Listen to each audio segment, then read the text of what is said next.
Listen, group chat. Something snapped in Cardi B this morning, and when I tell you it was uncut, raw, no filter, no PR cleanup, no manager standing behind her shaking their head, I mean it. Cardi logged onto Spaces, opened her mouth, and let a whole entire blogger have it in front of God, Twitter, and everybody with a working internet connection.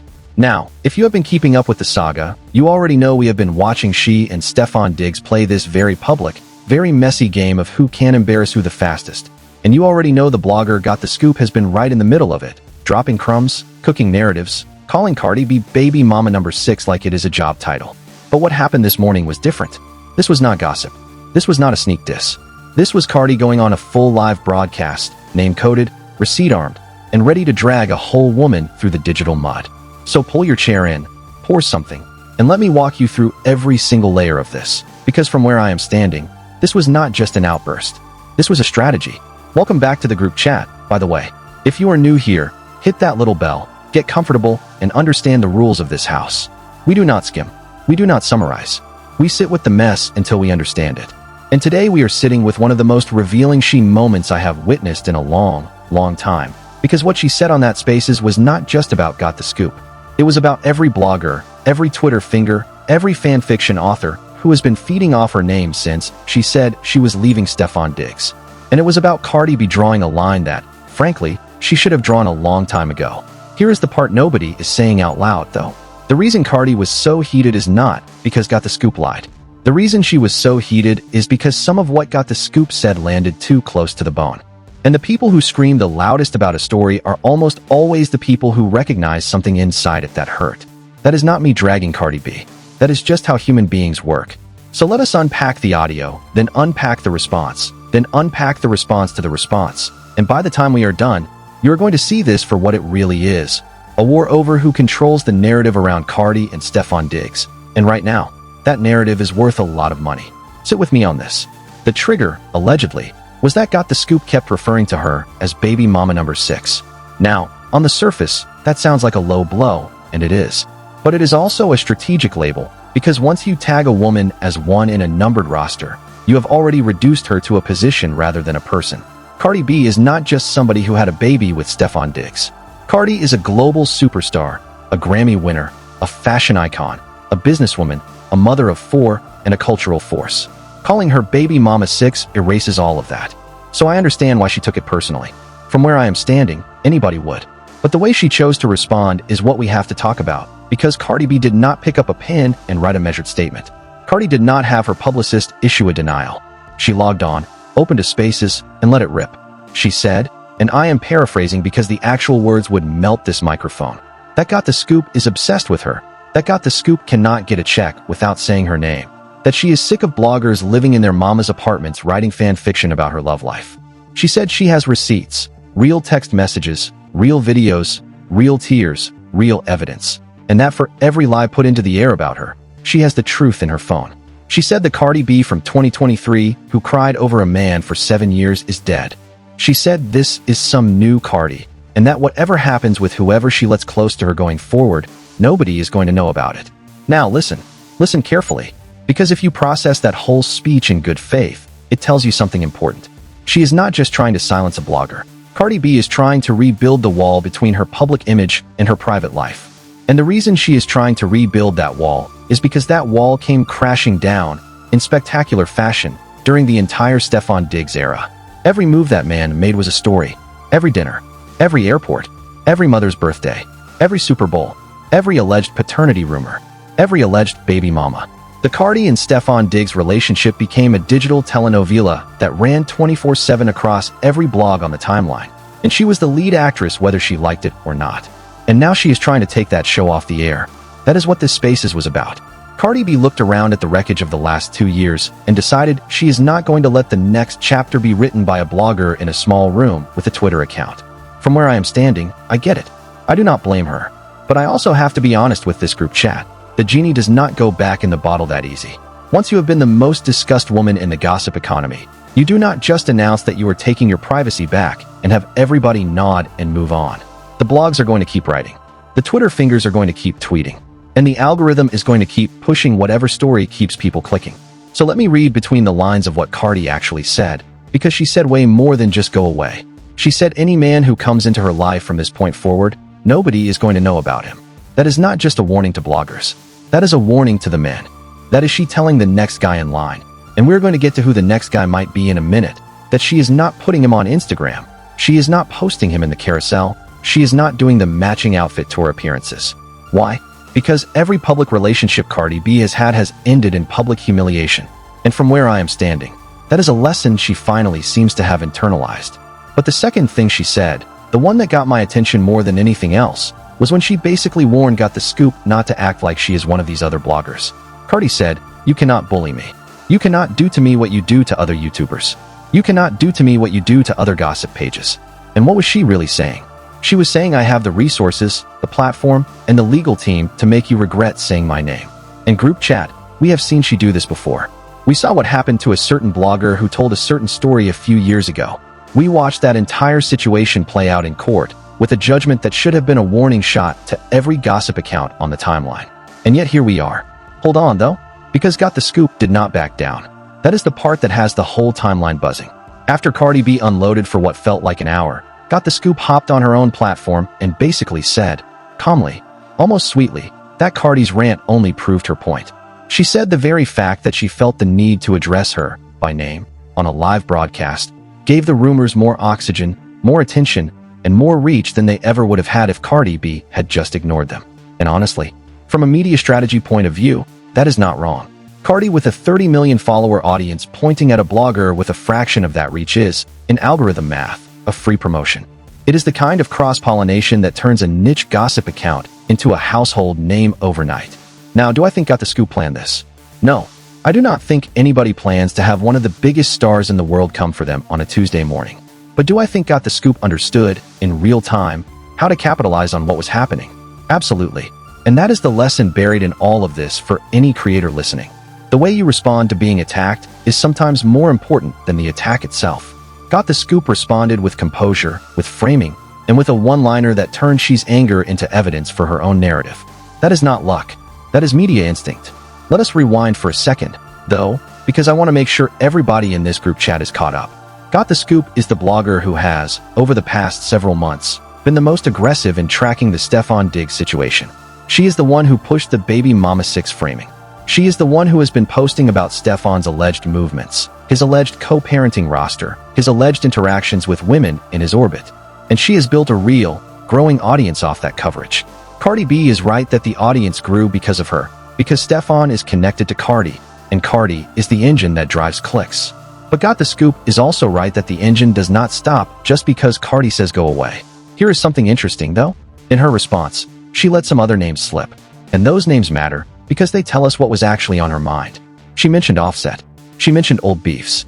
She mentioned a moment, allegedly, when somebody supposedly told Offset that Cardi B was on the phone with a blogger giving up information.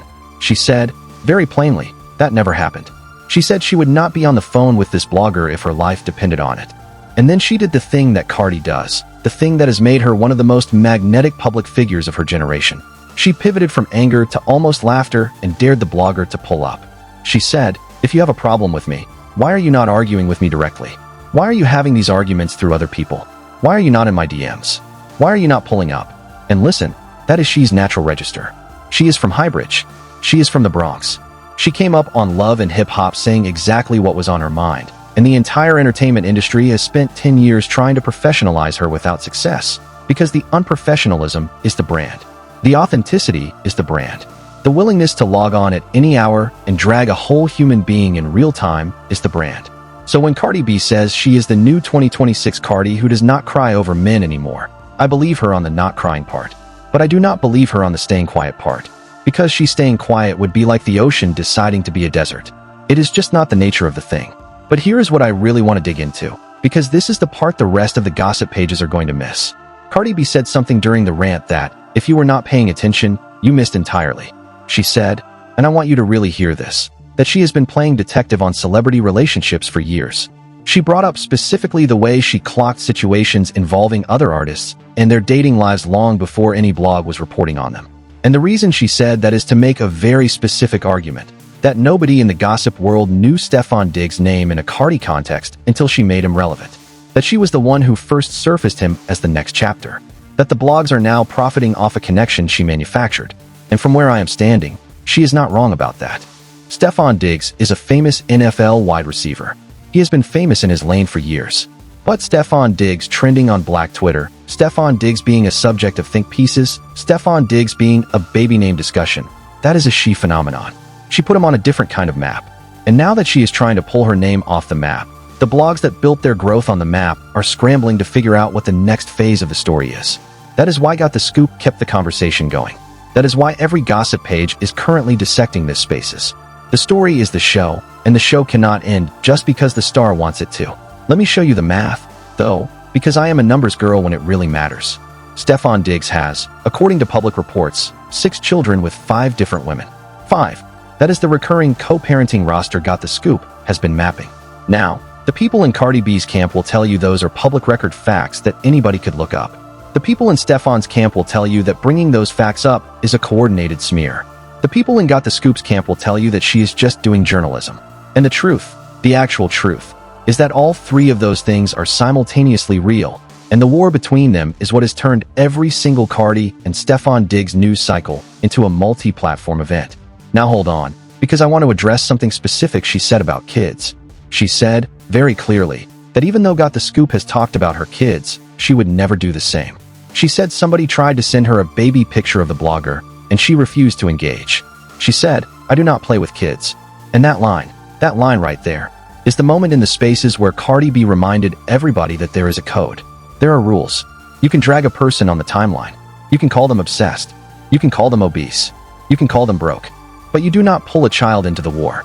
And the fact that Cardi drew that line, publicly and emphatically, was probably the most adult thing about the entire broadcast. Sit with me on this, because there is something subtle happening here. She is in the middle of redefining what her public persona is, and she is doing it on the fly, in real time, in front of all of us. The old Cardi B would have leaked the baby picture. The old Cardi would have screenshotted the DMs. The old she would have ended the world. The new Cardi B, the 2026 Cardi she keeps referencing, is making a different choice. She is drawing a line at children. She is keeping her future relationships off-grid. She is saying receipts exist, but not always showing them. That is a shift. Whether the shift sticks is another question entirely. But the shift is real, and from where I am standing, it is worth noting. Now let us talk about who else got dragged into this spaces, because she did not just go after Got the Scoop. She also took shots at, basically, every gossip platform on the timeline. She talked about how certain bloggers, including some she did not name, but heavily implied, built their entire monetization model on tearing women down. She talked about how some platforms specifically harassed people on days that should have been peaceful, made up stories for entertainment, ran with rumors with no fact-checking, all for ad revenue. And then she said something that hit hard. She said the same bloggers who pretend to be progressive about women have been some of the worst offenders when it comes to publicly degrading women. Group chat, that is a real critique. And it is not a Cardi B critique. That is a critique of the entire gossip economy as it exists right now. The business model of so many platforms, and yes, I am aware of the irony of saying this on a gossip coverage channel, is built on a constant churn of public humiliation. The bigger the embarrassment, the bigger the numbers. The messier the situation, the longer the watch time. And Cardi has been the unwilling protagonist of so much of that churn for so long that her finally pushing back feels less like an outburst and more like a structural complaint. But here's where it gets really interesting. She then pivoted from the macro to the micro and started addressing very specific incidents. She referenced Stefon and what is allegedly his cousin or his crew talking certain ways. She referenced the Chef Mila situation, which longtime followers will remember was one of the earlier flashpoints in the Stefon Diggs storyline. She referenced the hair braider conversation. She referenced situations where Stefon's name kept coming up in close proximity to other women, and she made it clear that she had been quiet on all of those, repeatedly, out of choice. Not because she did not have receipts, but because she was protecting the relationship at the time. And that is the part that, honestly, made me sad. Because when you listen to that section of the spaces carefully, what Cardi B is essentially saying is, I knew for a while. I sat on it. I gave grace. I gave second chances. I gave third chances. I gave the public a sanitized version of the story while privately drowning in evidence. And now that the relationship is over, the receipts are still there, sitting in her phone like an emotional landmine she could detonate anytime she wanted. From where I am standing, that is one of the most painful positions to be in. To have the proof and to have chosen, repeatedly, to swallow it. That weight does not just disappear because the relationship does. Now, the blogger world is going to dismiss this whole thing as a tantrum. The Stan world is going to call it a queenly moment. The think piece world is going to call it a media studies case study. And all three of those framings are partially right. But the most important framing, the one I want this group chat to hold on to, is that Cardi is currently in a battle for narrative control, and the outcome of that battle will determine how the next chapter of her life is told. If she wins, the blogs go quiet, the rumors slow down, and the next man in her life gets to remain a private citizen. If she loses, the cycle continues, the rumors escalate, and we are all back here in 3 months covering the next spaces. But, and this is where I get to be the realist your group chat needs, there is a third possibility. The possibility that she does not actually want the cycle to end. That, on some level, the noise is what fuels the brand. That the messiness is the engine. That without the constant drama, without the back and forth, without the Twitter wars and the Instagram drags and the Spaces rants, the cultural relevance of Cardi B would shrink in ways she is not actually prepared for. I am not saying that is the case. I am saying it is a possibility, and any honest analysis of this situation has to put it on the table. Let me come back to Got the Scoop for a second, because I do not want this to be a one-sided coverage. Go follow her if you have not. She has been consistent with her information. She has been right about more things than wrong. And the reason her audience trusts her is not because she is the most polished. It is because she is the most willing to say the uncomfortable thing first. The baby mama 6 framing is uncomfortable. The detailed mapping of Stefon Diggs' co-parenting situation is uncomfortable. The willingness to keep posting even after a global superstar logs on to drag you is uncomfortable. But Got the Scoop has built her platform on that exact willingness, and you have to respect the consistency even if you disagree with the framing. Now here is the question I keep coming back to, the question I want every one of you to drop in the comments. Did Cardi win this exchange, or did she lose it? Because there are 2 completely valid ways to read what happened today. Reading number 1, she asserted her power, reminded the gossip economy that she is a tier above their reach, and put every blogger on notice that the next person to test her is going to learn the same lesson the last one learned. Reading number 2, Cardi B handed Got the Scoop the biggest viral moment of her career, validated every accusation by responding to it, and turned a niche blog into a mainstream conversation. From where I am standing, both readings are true at the same time. The question is which one ends up matching more in 6 months. Anyway, let me keep going, because there is more. Right in the middle of the spaces, Cardi made a comment that almost got buried but should not get buried. She said that the people who claim to know her relationship with Stefon Diggs do not actually know what was happening behind the scenes. She said no blogger, no Twitter detective, no podcast host has any idea what was actually going on between her, Stefon, and the other women in his life. And she said it with this tone that suggested, and I am reading between the lines here, that whatever was actually happening was significantly worse, or significantly more complicated, than what has been reported. And that, group chat, is the kind of statement that opens 100 doors. Because if she is sitting on a more complete story, and if she has chosen, so far, not to release it, then we are essentially watching a chess match where she still has her queen. The receipts she keeps referencing, the texts, the videos, the timestamps, the screenshots, none of that has actually been made public. She is holding it, and the act of holding it is part of the power. Every blog post, every tweet, every gossip podcast that pushes her name is doing so under the threat that, at any moment, Cardi B could drop something that changes everything. That is what professional negotiation looks like in the digital age. That is leverage. And Cardi has clearly figured out that the leverage is more valuable held than spent. Because the moment she releases the receipts become old news. They become a 24-hour story, then a 48-hour story, then a footnote. But as long as the receipts remain hypothetical, they hover over every conversation, shaping how bloggers approach her name, how journalists frame her story, how fans interpret her silences. From where I am standing, that is the most strategically sophisticated thing she has done in years. Hold on though, because I have to talk about the part of this that involves Stefon Diggs, and it is the part nobody else is going to cover with this much honesty. Stefon Diggs has not said a single word publicly about any of this. Not about the breakup, not about the baby, not about the alleged Gia situation, not about the blogs, not about today's spaces, nothing. He has been a vault. And on one level, that is the smart move. Say nothing, let the storm pass, let the news cycle move on. But on another level, his silence is loud. Because the longer he stays silent, the more Cardi B's narrative becomes the only narrative. And the only narrative is not a flattering one for him. The blogs that have been kindest to Stefon Diggs throughout this entire saga are now starting to quietly distance themselves. The people who were defending him a year ago are now saying, well, you know, men move on. What do you expect? The think pieces are no longer about whether he was a good partner. They are about why women keep choosing men who have demonstrated, in public, that they cannot be partners. That is a brand shift. And Stefon Diggs, whether he understands it or not, is in the middle of a slow reputational drift that, if he does not address, is going to harden into a permanent label. Now let me throw out one more layer here, because I have been promising it the whole time. The next man question. Cardi specifically said in the spaces that whoever she sees next, nobody is going to know about. She made a point of it. She emphasized it. She basically built her entire post-Stefon Diggs media strategy around it, which makes the rumors circulating in the back channels of the gossip economy that much more interesting. Because there are rumors, and you have probably seen them by now, that her name has been connected, in passing, to other artists in her orbit.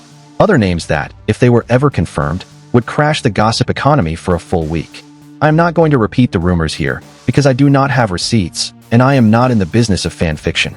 But the existence of the rumors matters, because it shows that the gossip ecosystem is already in scramble mode trying to figure out who the next chapter is going to feature. And whoever that next chapter is, she has now publicly committed to keeping him offline. Which means the bloggers are going to have to work twice as hard to get the story. Which means the surveillance is going to escalate. Which means the pressure on Cardi B's privacy is going to increase, not decrease, in the immediate aftermath of this spaces. That is the paradox of trying to take your privacy back after years of public access. The moment you announce that you are doing it, you create the most valuable possible market for the next leak. Whoever breaks the next Cardi relationship story is going to win a massive audience. Whoever gets the first photo of her with somebody new is going to monetize for months. And so the very act of declaring privacy becomes the catalyst for an escalation of surveillance. From where I am standing, this is a problem she may not be able to solve through Space's rants alone. This is a problem that requires the kind of structural retreat from public life that, frankly, I do not believe she is going to make. Let me bring this back to Got the Scoop, because I do not want to lose her in the noise. Whatever you think of her framing, whatever you think of the Baby Mama 6 designation, whatever you think of her style, you cannot deny that she has accomplished something remarkable. She has become a name Cardi B has to address. There are millions of people who do gossip blogs and get ignored by the celebrities they cover. Got the Scoop is in the rare category of bloggers who have crossed the line from observer to participant. And that crossing happened today, in real time, on a public broadcast, in front of all of us. That is going to change her career trajectory. That is going to bring her sponsorship inquiries. That is going to put her on bigger podcasts. That is going to expand her audience by orders of magnitude. And from where I am standing, every single one of those outcomes is going to make Cardi more furious, because none of them would have happened without her own response. That is the catch. 22 of celebrity engagement with critics. The very act of engagement amplifies the critic. There is no version of today where Got the Scoop loses. Even if she takes down every post tomorrow, the moment is already monetized. But let us also be fair to Cardi in this. Sometimes you cannot just let it go. Sometimes the weight of swallowing it day after day, week after week, post after post, becomes more painful than the consequences of addressing it. Sometimes you have to scream into the digital void just to remember that you are still allowed to be human. And from where I am standing, that is what today was. Not a strategy, not a calculation, a release. A long, loud, public release of pressure that had been building since the first day the Stefon Diggs rumors started. Anyway, let me keep going, because I want to make sure I cover the ripple effects too. Cardi B's mention of other celebrity relationships in the spaces, the references to 21 Savage and Latto, the references to Meek Mill and Milani Rouge, the references to Young Miami and JT, the references to her own history of clocking these situations. Those references are not random. Those are receipts of her track record. Cardi is essentially building a public case that she is not just a celebrity, but a credible source on celebrity relationships, because she has been right about so many of these situations before. And the reason she is building that case is because she wants her version of the Stefon Diggs story to be treated as the authoritative version going forward. And honestly, it probably will be.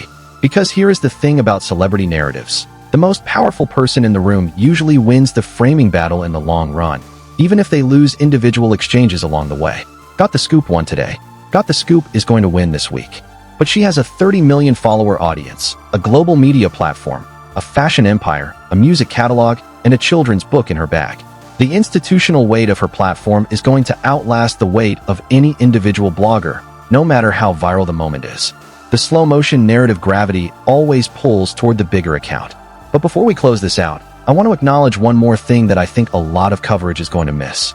Cardi B is doing all of this while still being a new mother. Her daughter Blossom is not even a year old. She has 4 children. She is in the middle of a divorce from Offset that has not been finalized. She is in the middle of a breakup with Stefon Diggs that is being adjudicated in public. She is touring. She is releasing music. She is running a brand. And she is, somehow, still finding the energy to log on to Spaces at any hour and defend her name. From where I am standing, that is an absurd amount of weight to carry. And whatever you think of the way she carries it, you have to respect the fact that she is still standing. So what happens next? Here is my prediction, for what it is worth. Got the Scoop is going to keep posting, because that is her job and her audience now expects it. Cardi is going to keep posting too, because the impulse to defend herself is, at this point, a reflex. There will be more Spaces. There will be more dragged-out exchanges. There will be more receipts referenced, but not released. And at some point, somewhere in the next 60 days, somebody is going to leak something that changes the trajectory of all of this. A photo, a text, a screenshot, a video, a co-signature from a third party. And when that happens, we are going to be right back here, sitting in this group chat, breaking down the next chapter. Until then, the question that matters is the one she implicitly raised today. Who controls the story of Cardi B? Is it the woman herself? Is it the bloggers and the gossip pages? Is it the men in her orbit? Is it the audience that consumes the content? Is it the algorithm that decides which version of the story gets pushed to whom? Because the honest answer is that all of those forces are pulling at the same time, and the version of Cardi that emerges from this period is going to be shaped by the interaction of all of them. And right now, from where I am standing, it is not entirely clear which force is winning. One more thing before I let you out of here, and this is a small detail that I have not seen anybody else pick up on. During the Spaces, she referenced people standing in the background of her photos and videos. She referenced a moment, allegedly, where she was coming back from work with a swollen face after a dental procedure, and somebody made a comment about her looks. And what struck me about that moment was the very specific frustration in her voice. Because Cardi B is, by any objective measure, one of the most attractive women in entertainment. The fact that anonymous Twitter accounts can still make her feel like she has to defend her face tells you everything you need to know about the psychological cost of being a public figure online. It does not matter how successful you are. It does not matter how beautiful you are. The trolls always find the soft spot. And Cardi, despite every win, despite every achievement, despite every cover and every award, is still being pecked at by people who have never met her and never will. That, more than anything, is what today's Spaces was really about. It was about a woman with everything saying, out loud, in public, in real time, that she is exhausted. Exhausted by the surveillance. Exhausted by the framing. Exhausted by the constant churn of being the center of somebody else's content economy. And whether the strategy works, whether the boundaries hold, whether the next chapter is more private than the last, the exhaustion is real. And the next time you see a post about she baby mama 6, I want you to remember that. But that is also what makes this story so compelling and so unresolved. Because the same woman who is exhausted is also the woman who showed up at the Spaces ready to fight. The same woman who wants privacy is also the woman who broadcasts publicly. The same woman who says the new Cardi B does not cry over men is also the woman who, just months ago, was photographed in a public argument with Stefon Diggs. The contradictions are not flaws in her character. The contradictions are the character. And every time we try to reduce Cardi to a single narrative, victim or villain, queen or chaos, professional or messy, we lose the texture of who she actually is, which is a person navigating an unprecedented amount of public attention while also trying to live a private life that the rest of us would crumble under. From where I am standing, today was a turning point. Not because she definitively won, not because Got the Scoop definitively lost, not because the rumors are going to stop, but because Cardi B drew a line in the sand that we are going to see her either defend or abandon in the coming weeks. If she actually keeps the next relationship off-grid, if she actually stops engaging with the bloggers, if she actually pivots to a quieter, more controlled public presence, then today will be remembered as the moment the new era began. But if, in 3 weeks, we are watching her log on to Spaces again to drag the next critic, then today was just another chapter in the same long story, and the line in the sand will have been washed away by the next wave. I genuinely do not know which one it is going to be. And honestly, I do not think Cardi knows either. That is what makes her so compelling to cover. She is figuring it out in real time, with all of us watching, and the figuring it out is the show. The mess is the meaning. The contradictions are the content. And as long as she keeps showing up as the most unfiltered, most reactive, most magnetic figure on the timeline, we are going to keep showing up to watch. Group chat, That is everything I had for you on today's Cardi B versus Got the Scoop Spaces explosion. Let me know in the comments what you think. Was this a power move or a mistake? Did Cardi win the exchange, or did she hand Got the Scoop the biggest gift of her career? Do you believe the news she is real, or do you think we are going to be back here in a month? And most importantly, who do you think is the next chapter? Because somebody is. There is always somebody. And the next time her name pops up in the rumor mill, I want to know if your gut is telling you it is the right one. Drop the names. Drop the predictions. Drop the receipts if you have them. The comments section is open and I am reading every single one. I will see you when the next chapter drops.